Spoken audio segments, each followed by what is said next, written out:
अरे भवनवा का भाग जागल हो। अरे मेरी जान बिजली कहाँ गिरी? तोरे दादा के करेजा पे गिरी तो अपने घर में ना जाके मजाक करता सर। अरे ये बता कि हमारे दादा के करेजा पे गिरी, यह कहल जला जब ऐसा की यह नटिन कहानी कि तोरे दादा के करेजा पे गिरी। चंपा चमेली हूँ, साथ में लाई सहेली हूँ, आप भी अकेले मैं भी अकेली हूँ। आए है राजा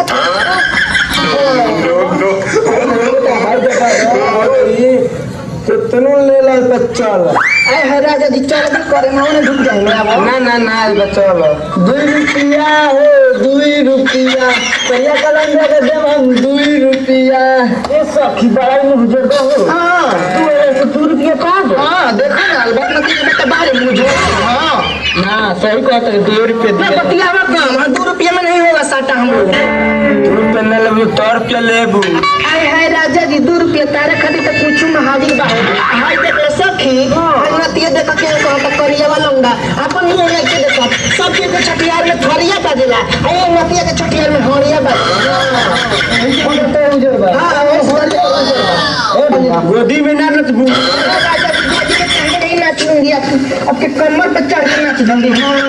अरे दातरी सखी बड़ा मुजोर बा, देख वहीं के बा कहते गोदी में ना नाच। मैं बिल्लो रानी आप सबको तहे दिल से शुक्रिया अदा करती। सुना हेलो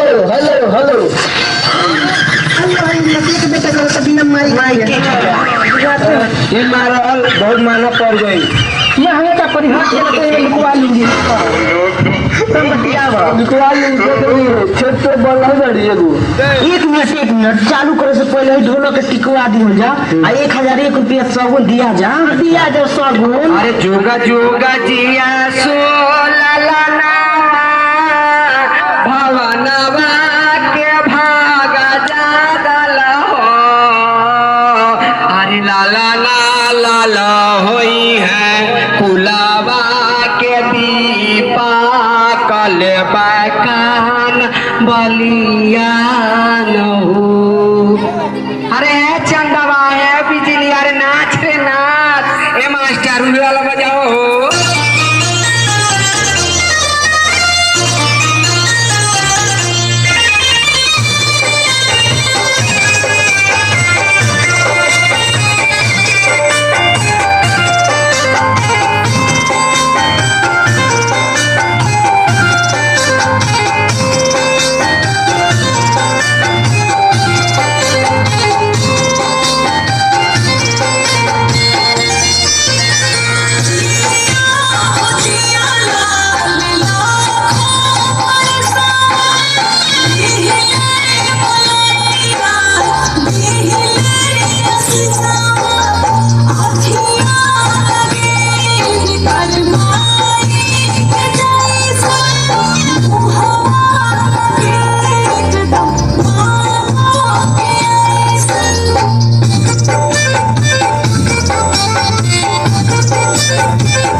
खूबे खाई साथी हो मना करे खापाड़ा चाबाई खाटाई खूबे खाई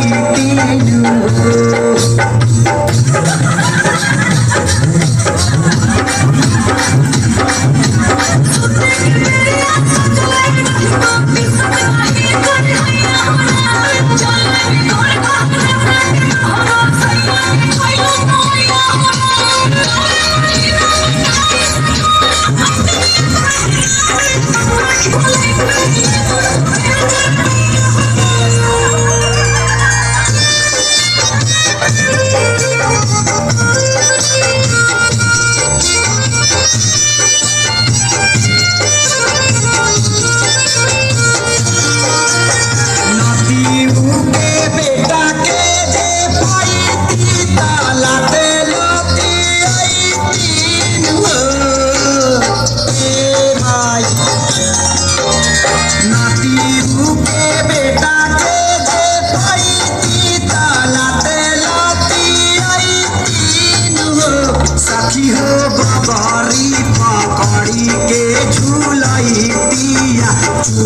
की उखाड़ी लेती हो सखी हो बबरी पकड़ी के झुलाई पिया चुरू की उखाड़ी लेती हो